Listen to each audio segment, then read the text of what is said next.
Chaque cellule de notre corps porte l'information génétique complète stockée sur 46 chromosomes, ce qui signifie que dans chaque cellule, notre apparence, notre pensée, notre individualité sont définies sur de longues chaînes de protéines. Un ordre fantastique qui, dans un équilibre fragile, décide de la santé et de la maladie. Comme les cellules se renouvellent constamment, il est tout à fait possible que ces chaînes de protéines, et donc l'information génétique de chaque cellule, soient modifiées. Nous vivons une phase particulièrement critique au cours des 3 premiers mois de la grossesse, lorsque les cellules se divisent rapidement. Même la plus petite erreur peut avoir des conséquences fatales.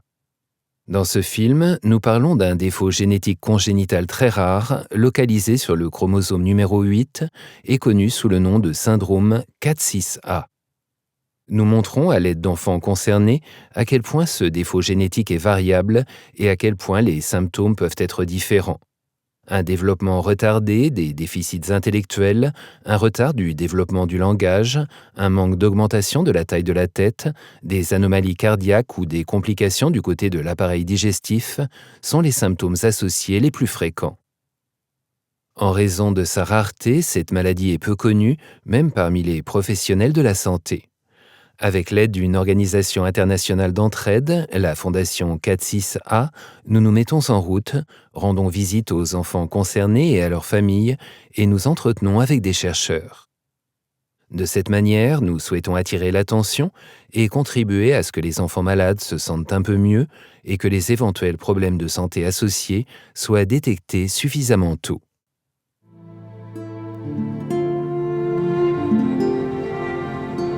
Notre voyage commence en Autriche, où nous rendons visite à Léo et Paulina près de la ville olympique d'Innsbruck, qui sont pris en charge dans une institution pour jeunes handicapés et non handicapés.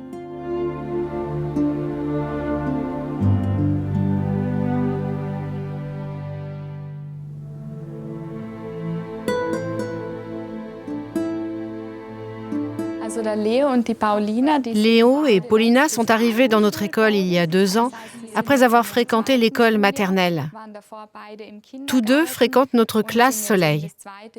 Paulina est une enfant très sociable, qui aime interagir avec tous les élèves de la classe. Elle sait toujours quel enfant est absent. Elle sait exactement où se trouvent toutes les choses et ce que nous faisons avec les enfants.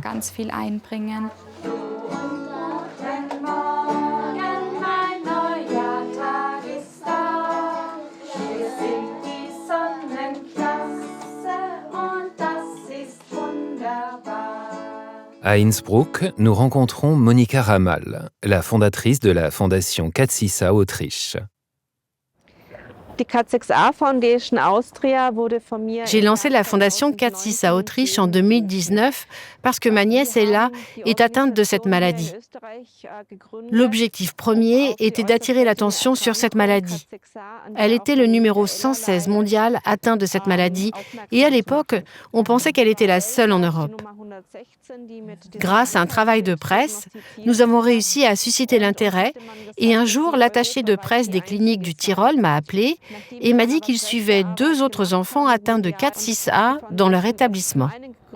La fondation a été créée pour aider les enfants comme Ella, pour sensibiliser la société et lui faire comprendre ce que cela signifie de vivre avec un enfant atteint d'une maladie spéciale et rare comme 4-6 et pour faciliter la recherche avec une chance de guérison.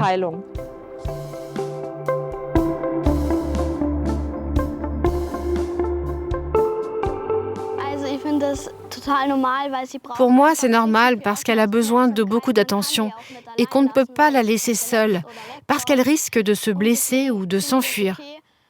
Pour moi, c'est donc normal. Mes parents se divisent souvent le travail. L'un fait quelque chose avec Paulina, l'autre quelque chose avec moi, comme du ski, de la natation. Pour cette raison, ce n'est pas une mauvaise situation pour moi et je la comprends parfaitement. Nous avons connu des situations critiques, en particulier lorsqu'elle était très jeune, et que nous ne savions pas que son tractus intestinal n'était pas complètement développé pendant la grossesse. Il était tordu et rien ne passait. C'était une situation dramatique, car l'opération devait être réalisée très rapidement, et comme elle était très jeune, nous craignions qu'elle ne survive pas.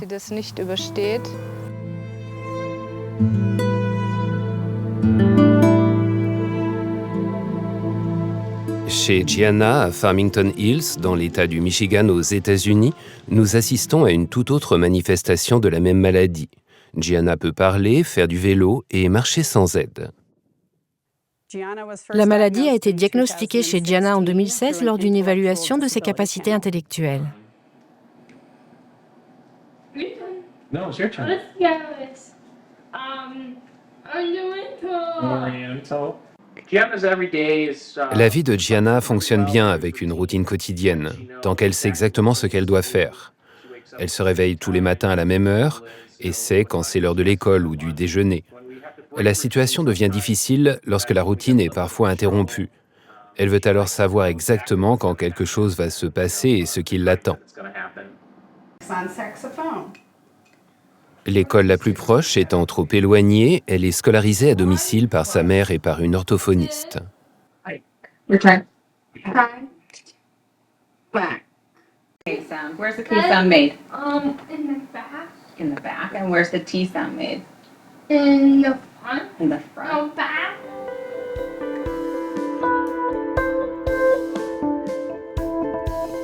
oh, you gotta change your spot.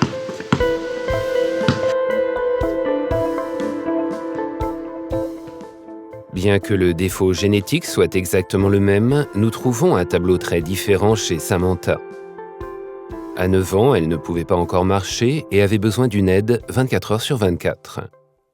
Dans l'école spécialisée Oberwiese à Waltrop, elle bénéficie depuis 4 ans d'un suivi attentif dans le but d'atteindre une certaine autonomie. Et comme on peut le voir, avec succès.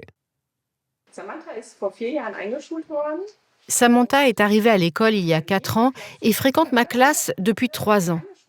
Lorsqu'elle est arrivée, elle était en fauteuil roulant et ne pouvait ni marcher ni manger. Elle portait une couche et était totalement dépendante de l'aide des autres. Dès le début, Samantha était très joyeuse et enthousiaste à l'idée de visiter notre école. Elle s'est intégrée à la classe très rapidement. In der Klasse integriert. Sie wird ja jetzt schon 10 Jahre und dann sind Elle a maintenant 10 ans. Quand elle était bébé, nous ne savions pas exactement quel était le problème.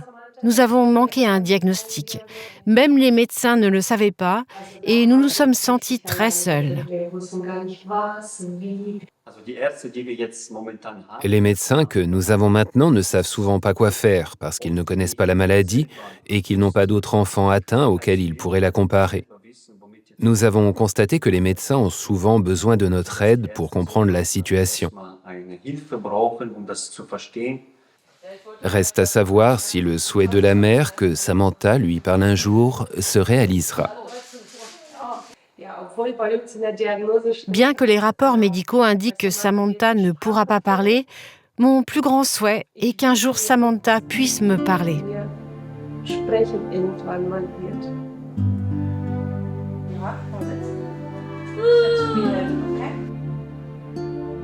Will, à Long Island dans l'État de New York, aime par contre la musique et a des capacités motrices que nous n'avons pas pu voir chez d'autres enfants concernés.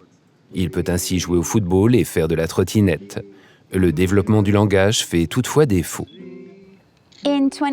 En 2016, la mutation du gène 4-6 a été diagnostiquée chez mon fils Will. Je n'ai eu aucun problème pendant ma grossesse. Je me sentais en bonne santé comme jamais auparavant dans ma vie. J'ai couru, j'ai eu une alimentation saine et j'ai passé un bon moment. Le docteur Jacqueline Harris fait de la recherche au Kennedy Krieger Institute à Baltimore. Nous voulons savoir s'il est possible de détecter le défaut génétique avant la naissance. La plupart des cas de 4-6A ne peuvent pas être diagnostiqués avant la naissance. Au contraire, dans les cas que nous connaissons, la grossesse s'est généralement déroulée sans problème ou avec des anomalies très légères, mais rien qui puisse déclencher une alarme.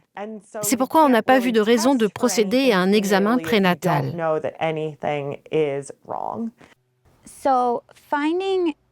Trouver des médecins compétents qui connaissent cette maladie rare a été un véritable défi. Lorsque ton enfant souffre d'un syndrome très rare, personne n'a suffisamment d'informations à ce sujet. Et c'est donc à nous autres parents de les rassembler. Et à plusieurs reprises, c'est nous qui avons informé les médecins des symptômes et des problèmes possibles. D'autres déficiences génétiques comme l'autisme ou le syndrome de Down sont bien connus, alors qu'il est vraiment difficile de trouver des médecins qui s'occupent d'une maladie aussi rare. Nous avons eu la chance d'avoir un pédiatre local qui était très ouvert à mes idées. Nous demandons au docteur Gabriel Lemire à Boston quelle est la différence entre CAT6A et CAT6B. When you compare CAT6A and CAT6B, both conditions Si l'on compare les formes CAT6A et CAT6B, on constate dans les deux cas, par rapport aux autres enfants, un retard de développement en termes de déficit d'apprentissage, ainsi que d'autres symptômes tels que l'hypotension, des difficultés d'alimentation et un retard de langage. La principale différence entre les deux formes réside dans le fait que les enfants atteints de la CAT6B présentent plus souvent des malformations organiques.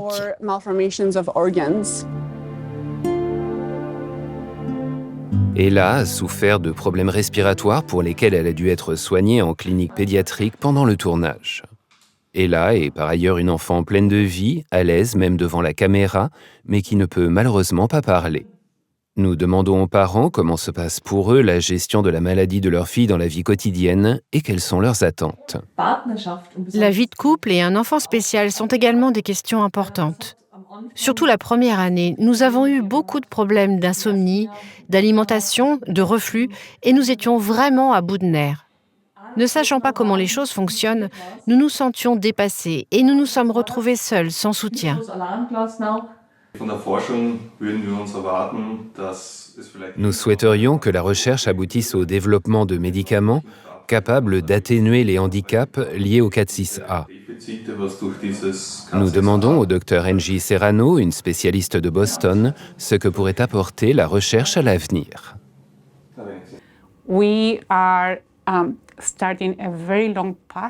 Nous sommes au début d'un très long chemin avant de pouvoir dire que nous sommes maintenant prêts pour un essai clinique et que nous pouvons ainsi apporter nos connaissances aux patients. Cela prendra encore beaucoup de temps. Pour arriver plus rapidement au but, nous devons coopérer et réfléchir à la manière dont nous pouvons intégrer la recherche fondamentale dans l'application clinique. Le fait que nous soyons encore loin ne signifie pas pour autant qu'il n'y a pas d'espoir.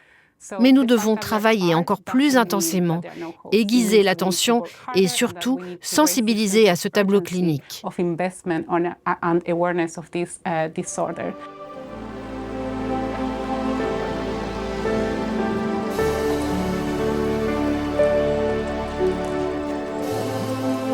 Nous nous intéressons à ce que les enfants concernés peuvent devenir plus tard à l'âge adulte et rendons visite à Marta dans la petite ville de Schio, près de Venise.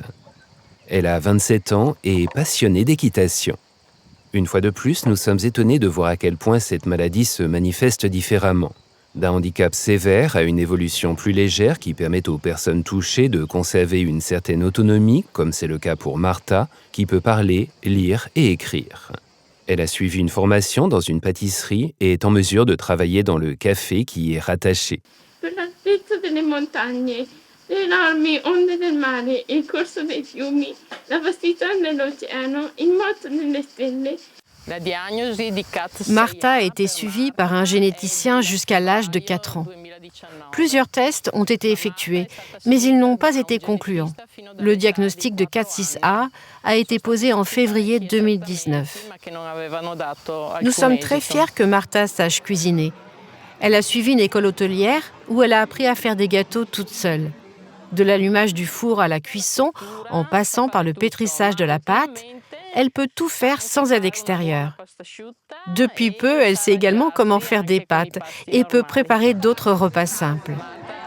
C'est dans un groupe composé de bénévoles qui donnent de leur temps et de leur énergie pour organiser des événements et des soirées pour les enfants handicapés qu'elle a rencontré Simone et qu'elle est tombée amoureuse de lui. Nous nous engageons pour l'autonomie de Martha et j'espère qu'un jour elle sera capable de vivre de manière indépendante, peut-être avec des personnes qui l'aideront et avec son frère qui pourra l'accompagner dans les affaires les plus difficiles. Bien sûr, ce sera un rêve qu'elle puisse également avoir un partenaire. Pour ce qui est de son désir d'avoir sa propre famille, je vois des problèmes en raison de son trouble génétique et je ne pense pas qu'elle sera en mesure d'élever un enfant. Non penso sarà possibile per lei crescere dei bambini.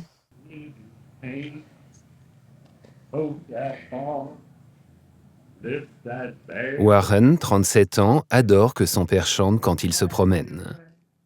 Jusqu'à l'âge de 30 ans, il était considéré comme un handicapé général. Et ce n'est qu'à ce moment-là qu'un test génétique a révélé qu'il était atteint du syndrome 4-6A. Warren vit avec sa sœur autiste dans un centre de vie assisté près de chez ses parents. Qu'est-ce que tu préfères manger, Warren ? Des brownies et des sucreries. Il pourrait manger que ça. Tiens, tu veux un petit bout de brownie ?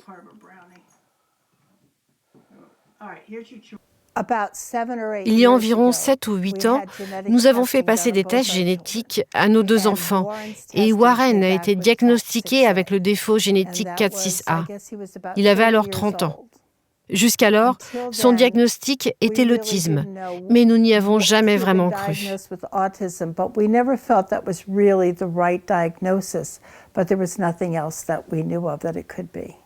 Nous demandons au docteur Sarah Baumgartner ce qui se passe lorsqu'un chromosome présente une anomalie.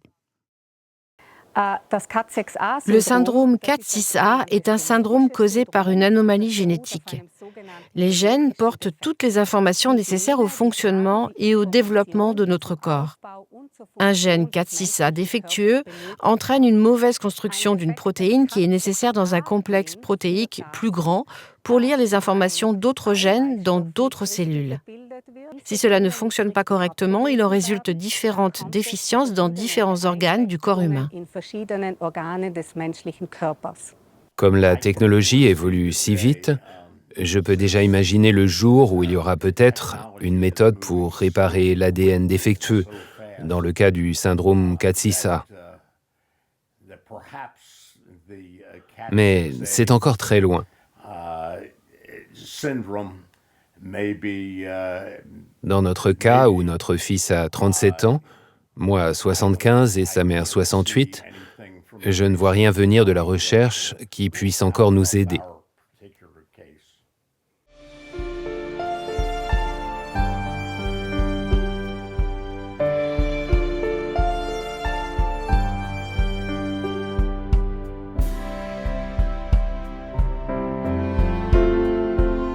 Emma, 27 ans, est capable de marcher, écrire et lire.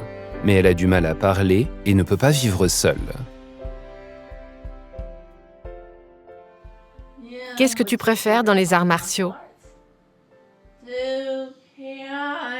Les kiais. C'est quoi un kiai ? Tes exercices, tes étirements. J'espère que la recherche pourra aider à faire disparaître un jour la maladie. Je sais que tout est nouveau, que nous n'en sommes qu'au début et que nous en sommes au premier tour.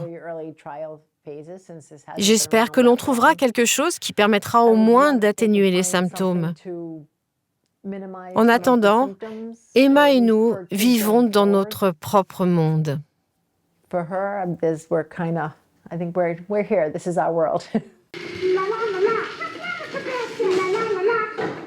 Adli est une petite fille joyeuse qui aime jouer avec ses frères et sœurs.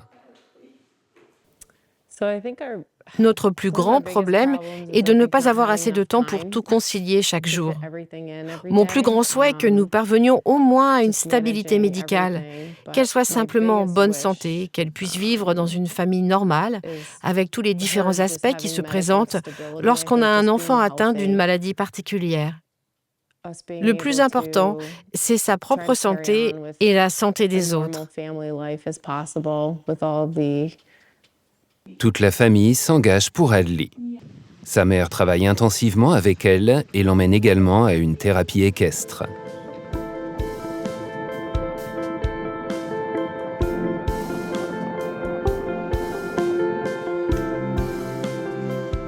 Sa grand-mère fait du pain et des beignets qui sont vendus dans différents magasins. Elle fait don de la totalité des recettes nettes à la fondation 46A.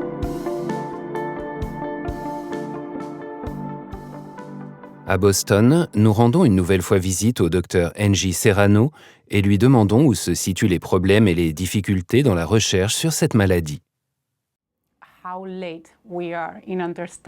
Nous progressons lentement dans la compréhension de la 4-6A et de la 4-6B, non seulement en ce qui concerne l'expression de ce trouble, mais aussi en ce qui concerne la biologie, dont nous savons encore très peu de choses.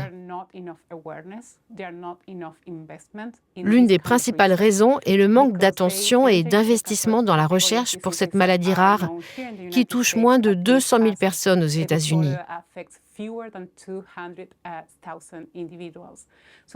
C'est pourquoi il n'y a pas d'intérêt de la part du gouvernement et de l'industrie pharmaceutique à investir ici pour élargir les connaissances et réfléchir aux prochaines étapes, ce qui aiderait les médecins traitants. Nous pensons qu'il faut encourager la recherche. Et c'est pourquoi notre institut s'est rapproché de la Fondation 4-6A pour mettre en place un registre qui permette à différents laboratoires de recherche de mettre en commun leurs résultats, de la biologie à d'autres domaines associés.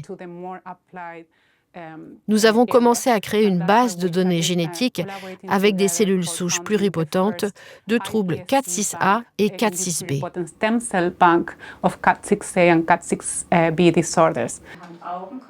Sophia a 27 ans et le diagnostic d'un syndrome 4-6A a été posé il y a seulement 4 ans. En raison d'une agressivité incontrôlable, elle a déjà dû subir 2 interventions neurochirurgicales. Elle aussi doit être prise en charge 24 heures sur 24. Notre vie quotidienne ressemble à ceci. Ma fille se lève à 7 heures du matin, se prépare pour la garderie et nous prenons le petit déjeuner ensemble. Vers 8 heures, le taxi arrive pour l'emmener à la garderie qui se termine à 16 heures. Quand elle arrive à la maison, elle veut écouter de la musique avec mon téléphone portable et ses écouteurs pour se calmer. La plupart du temps, nous sortons pour faire une promenade de 30 à 45 minutes. Après le dîner, elle se couche vers 19 heures. Notre gouvernement nous a accordé un budget personnalisé pour Sophia, avec lequel nous pouvons recruter une infirmière pour quelques heures. Mais nous devrions avoir plus d'aide, ce qui est difficile à obtenir.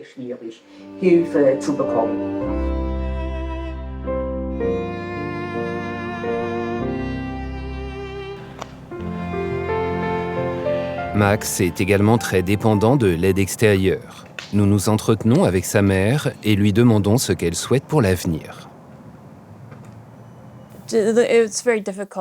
Ce n'est pas facile, car peu de gens sont au courant du syndrome de la 4-6A, et je dois sans cesse l'expliquer aux médecins.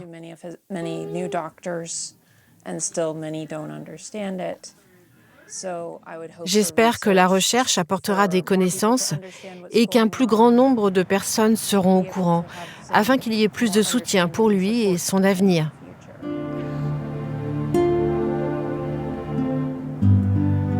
Nous trouvons le contraire flagrant chez Izzy, 11 ans, qui ne présente pratiquement aucun trouble, à l'exception d'un retard de développement intellectuel. Là où nous nous sentons seuls avec la 4-6A, c'est que nous sommes la seule famille concernée dans notre État. Personne ne connaît. Quand on va chez le médecin ou à l'école, nous devons expliquer en quoi consiste ce trouble. Mais les gens ne comprennent pas parce qu'on ne peut le comparer à rien d'autre. C'est pourquoi nous nous sentons très seuls, car personne ne comprend vraiment ce qu'ils y affrontent chaque jour pour grandir, apprendre et progresser. La plupart de l'aide extérieure dont nous avons besoin est la thérapie par le langage et la thérapie comportementale. Nous faisons également de la musicothérapie avec elle, ce qui lui fait beaucoup de bien et aide son cerveau à fonctionner un peu mieux et plus efficacement. Ce sont des activités qui l'aident aussi à améliorer ses capacités de communication.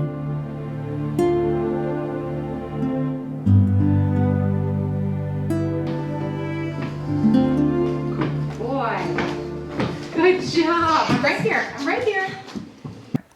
So we have a son, Jack, who is Notre fils, Jack, âgé de 6 ans et demi, a été diagnostiqué avec le syndrome 4-6A à l'âge de 10 mois, c'est-à-dire en décembre 2016. 2016. And there were times when he was in the hospital that a doctor would come in and say, at one point when he was having a lot of trouble breathing, Un jour, nous sommes allés à l'hôpital avec lui pour des problèmes respiratoires. Lorsqu'un médecin a voulu pratiquer une trachéotomie, nous avons refusé parce qu'il n'était pas un enfant typique. Avec cette expérience et quelques autres, nous avons réalisé qu'il fallait expliquer davantage quand on a un enfant qui ne peut pas dire de lui-même ce qui ne va pas. La plupart des médecins travaillent sur la base d'enfants normaux et en bonne santé, ce qui n'est pas le cas pour Jack. Donc, il faut nettement plus d'efforts. Oui, les médecins n'aiment pas qu'on leur dise qu'ils ont peut-être tort, mais il faut le faire si vous croyez que c'est le mieux pour votre enfant.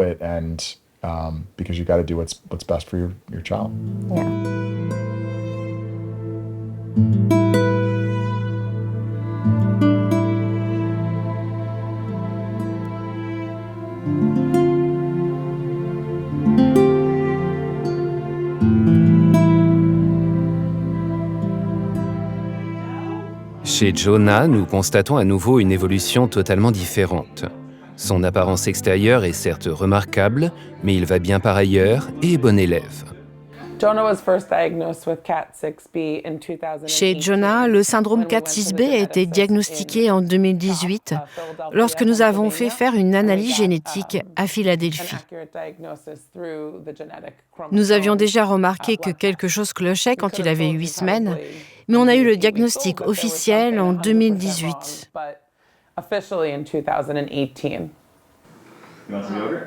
Yes, Mom gave you a snack. Some of the kids' names. Tell Dad too, because he doesn't know everybody. I did not tell you. Sammy invited me to her bar mitzvah. What? Yeah. Yeah, she wants him to come. She asked for his address. Mon plus grand souhait est qu'il apprenne à lire pour pouvoir s'épanouir de manière autonome dans son avenir. Oui, ça c'est mon plus grand souhait. Et ton plus grand problème ? Qu'il ne sait pas lire. C'est un garçon joyeux et heureux. Il est la lumière de la pièce quand il entre. Je ne voudrais rien changer. Je crois que mon plus grand souhait pour Jonah est qu'il soit accepté dans la société tel qu'il est.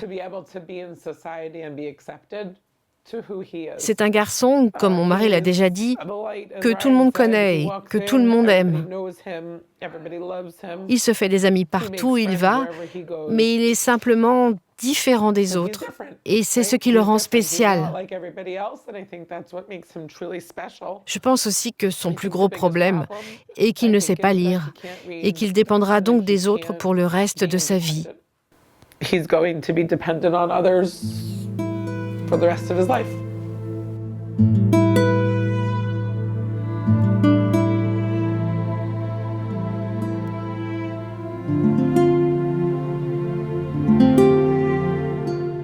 Karlchen, comme l'appelle sa mère, est un garçon vif de Friedrichskoog en Allemagne, affecté de 4-6B et une véritable star sur Instagram. C'est au sein de sa famille, où ses frères et sœurs s'occupent de lui avec amour, qu'il se sent le mieux. Nous avons 4 enfants et en tant que parents, nous ne pensons pas que les autres se sentent délaissés. Nous bénéficions d'un grand soutien de la part de mes parents et de ceux de mon mari. Nos expériences avec les médecins ont été très bonnes, en particulier celle du médecin qui s'est d'abord occupé de Karl et qui a suggéré de procéder à un diagnostic génétique. Nous avons son soutien total pour tout ce qui est nécessaire. À l'hôpital, nous avons également eu de bonnes expériences.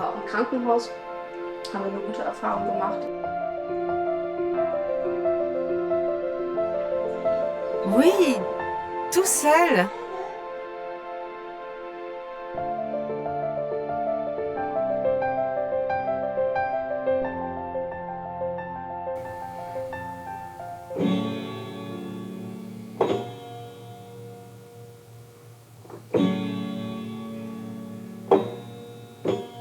Osman, enfant de parents libanais, aime la musique, mais il n'en joue que lorsqu'il en a envie. Pour nous, il a surmonté sa timidité et donné un petit concert. Okay. You don't want to watch Madagascar?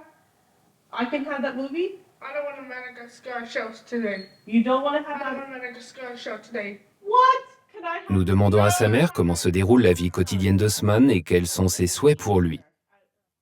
Comme mon mari voyage beaucoup pour des raisons professionnelles, certaines choses peuvent être exigeantes, surtout lorsque je dois jongler entre les activités pour les 2 enfants, les défis d'Osman étant toujours très importants et nécessaires.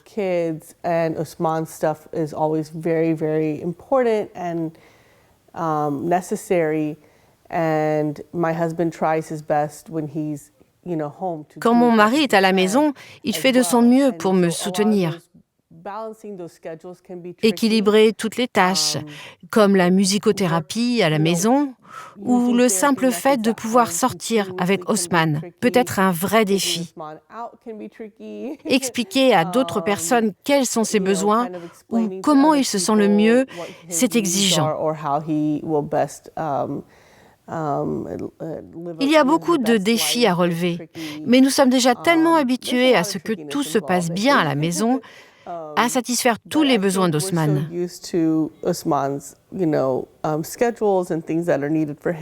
Lorsque nous sommes à l'extérieur, nous avons constaté que la plupart des gens sont très affectueux et généreux avec lui, essayant de comprendre la situation et de réagir avec souplesse.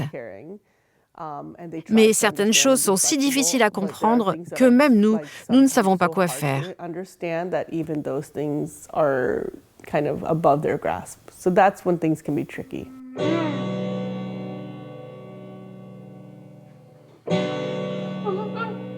come on!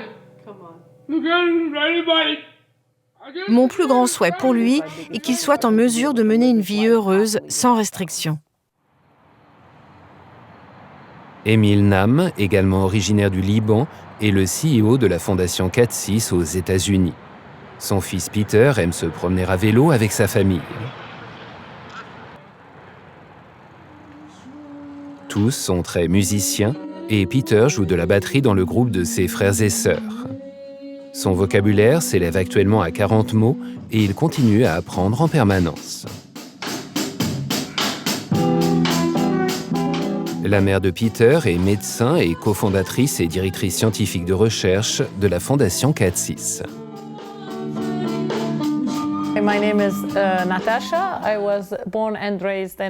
Je m'appelle Natasha, je suis née et j'ai grandi au Liban. En 2007, j'ai rencontré mon mari Emil et nous sommes partis tous les deux aux États-Unis. J'ai fait ma formation en médecine générale au Liban et j'ai dû la compléter aux États-Unis. La première année, mon premier fils, Peter, est né. C'était une naissance normale et jusqu'à l'âge de 18 mois, nous n'avions aucun signe de maladie. Jusqu'à ce qu'on lui diagnostique finalement une forme sévère d'autisme avec un retard général de développement.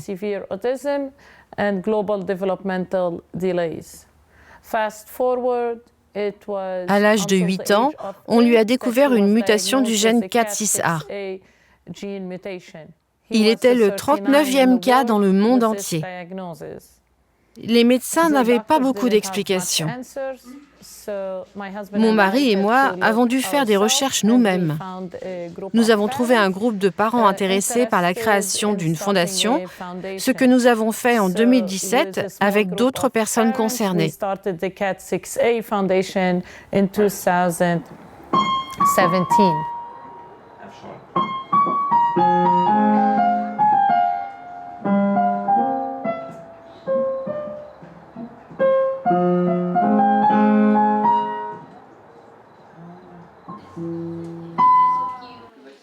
Lily, 6 ans, vit en Allemagne avec ses parents américains et a déjà dû être opérée d'une malformation cardiaque.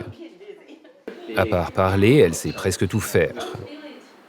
La mère de Lily nous parle des activités transfrontalières de la Fondation et des avantages pour les personnes concernées.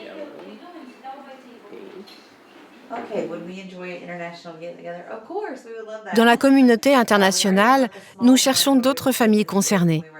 C'est ainsi que nous avons rencontré à Innsbruck une famille Katsisa et Monika Ramal, ainsi que quelques autres personnes de la Fondation autrichienne. Nous avons échangé sur la manière dont ils géraient la situation et avons noué d'autres contacts internationaux. La principale source d'information pour nous n'était pas les médecins, car ils ne connaissent pas la maladie et n'ont aucune idée de ce qu'est la Katsisa. Nous avons dû leur expliquer ce que c'est. Les principales sources d'information étaient d'autres parents. Ce réseau nous a aidés et inversement, nous avons pu transmettre notre expérience à d'autres familles, ce qui était fantastique.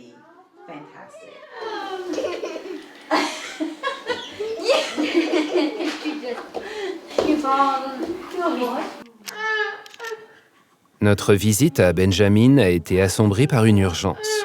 Il a même dû être hospitalisé en raison de fortes douleurs abdominales. Je suis Katie Bater et je suis la mère de Benjamin qui a 7 ans. Je dirais que le plus grand défi depuis sa naissance jusqu'à maintenant, et surtout la semaine dernière, est sa paresse intestinale. Nous avons tout essayé et avons testé différentes possibilités thérapeutiques pour soulager ses intestins. Sa paresse intestinale l'empêche de dormir. La situation est devenue critique il y a quelques jours. Nous avons fini aux urgences. Son rectum était bouché. Benjamin souffrait tellement qu'il n'avait pas pu dormir.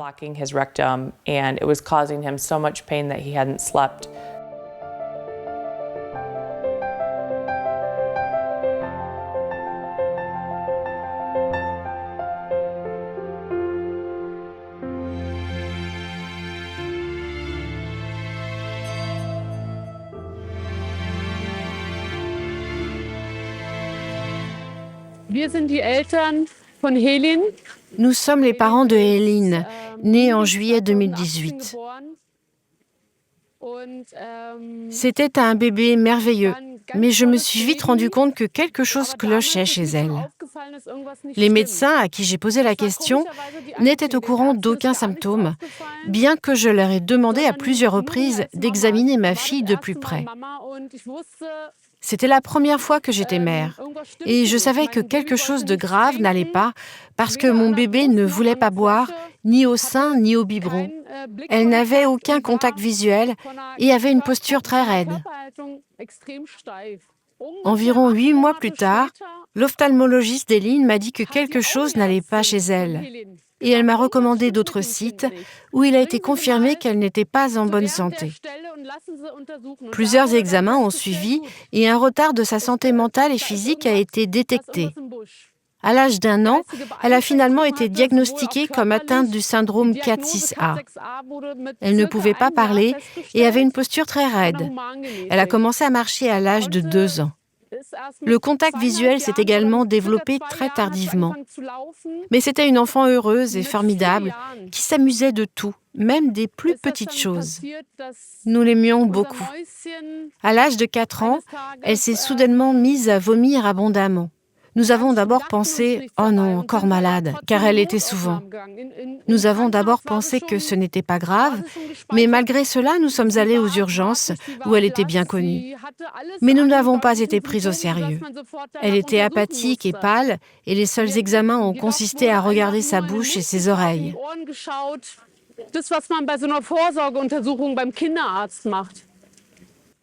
Mais l'état général s'est rapidement aggravé et nous avons senti qu'elle s'enfonçait.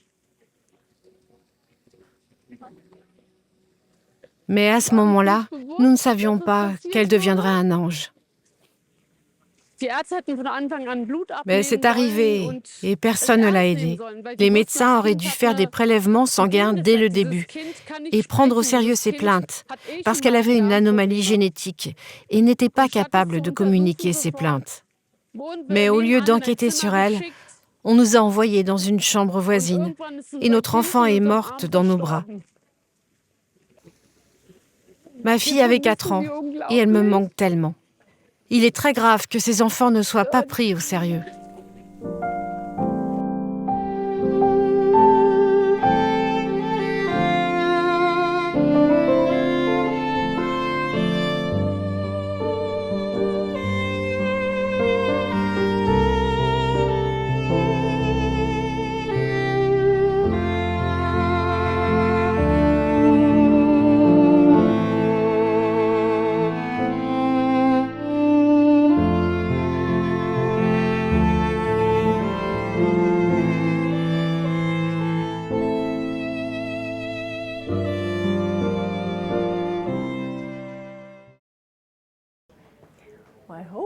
Mes espoirs sont qu'on découvre beaucoup plus concernant la CAT6A et que la recherche donne naissance à des thérapies qui améliorent la qualité de vie des enfants concernés.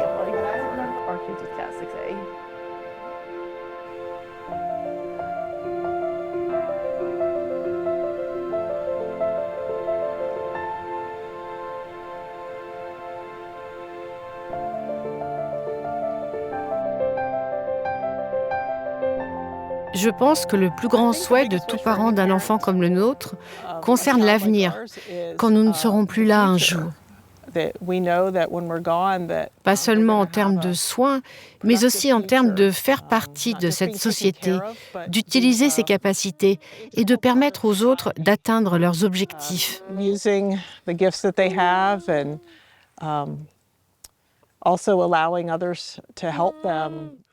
Les personnes concernées ont une vie très exigeante.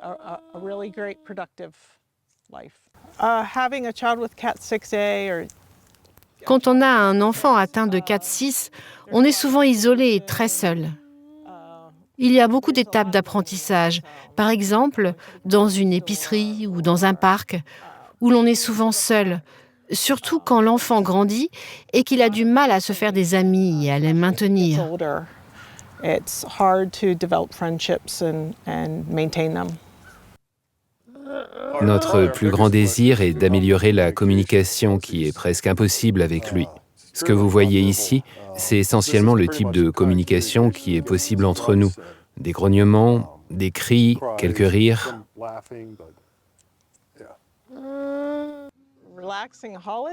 Nous aimerions passer des vacances reposantes, mais pour toute personne extérieure, cette vision n'est pas reposante.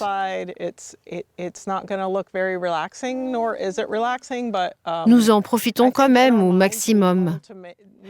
Mais nous ne partons en vacances nulle part, car il est trop difficile de l'emmener dans une maison ou chez une famille inconnue, où il se sent à l'aise et où il ne casse rien parce qu'il ne comprend pas.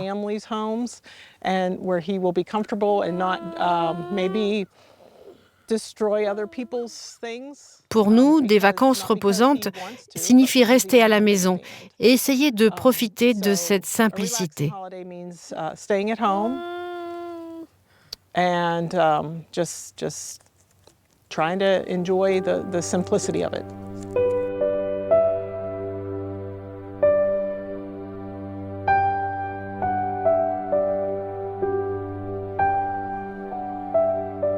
Une personne en bonne santé a 1000 souhaits, un malade, un seul. Nous avons pu constater lors de nos visites à quel point ce seul souhait peut être modeste. Pourquoi est-il important d'informer et d'attirer l'attention sur les maladies rares ? Parce que la solitude n'est jamais bonne et qu'il est important pour la personne concernée de ne jamais se sentir seule. Parce que la recherche et la médecine sont importantes pour l'individu, même si la maladie ne touche globalement que peu de personnes. Parce que l'information est toujours bonne et que l'inconnu peut ainsi perdre son caractère effrayant. Parce que le savoir peut sauver des vies. Parce qu'il y a des personnes qui ne peuvent pas faire entendre leur voix et qui sinon seraient privées d'aide. Parce que nous devons nous concentrer sur l'individu et non pas sur la maladie. Il est probable qu'il y ait encore plus de malades que ce que l'on sait actuellement, et nous espérons donc qu'avec ce film, nous attirerons davantage l'attention sur cette maladie, de sorte qu'elle atteindra peut-être un jour la taille critique nécessaire pour générer davantage de ressources pour la recherche et la prise en charge. Nous souhaitons qu'un jour on parvienne à comprendre complètement cette maladie, à développer des thérapies qui améliorent la qualité de vie des personnes concernées et qui permettront peut-être même un jour de les guérir. D'ici là, nous voulons comprendre chaque situation, aller à la rencontre des personnes concernées, apporter notre soutien là où il est nécessaire et embrasser avec amour le parfait imparfait chez l'autre.